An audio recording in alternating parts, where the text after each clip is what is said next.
حضرت عبداللہ ابن مسعود رضی اللہ عنہ فرماتے ہیں کہ سچے مصدوق نبی صلی اللہ علیہ وآلہ وسلم نے خبر دی کہ تم میں سے ہر ایک کا مادہ پیدائش ماں کے پیٹ میں 40 دن نطفہ رہتا ہے، پھر اسی قدر خون کی پھٹک، پھر اسی قدر لوتھڑا،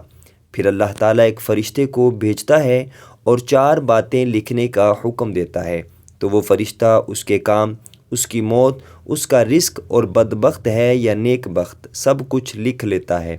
پھر اس میں روح پھونکی جاتی ہے، تو اس کی قسم جس کے سوا کوئی عبادت کے لائق نہیں کہ تم میں بعض جنتیوں والے عمل کرتے رہتے ہیں، یہاں تک کہ اس میں اور جنت میں صرف 1 ہاتھ فاصلہ رہ جاتا ہے کہ اچانک لکھا ہوا سامنے آتا ہے اور وہ دوزخیوں کے کام کر لیتا ہے، پھر وہاں ہی پہنچتا ہے، اور تم میں بعض دوزخیوں والے کام کرتے ہیں، یہاں تک کہ اس میں اور دوزخ میں صرف 1 ہاتھ فاصلہ رہ جاتا ہے کہ اس کا لکھا ہوا سامنے آتا ہے اور جنتیوں کے کام کرتا ہے، پھر اس میں داخل ہو جاتا ہے۔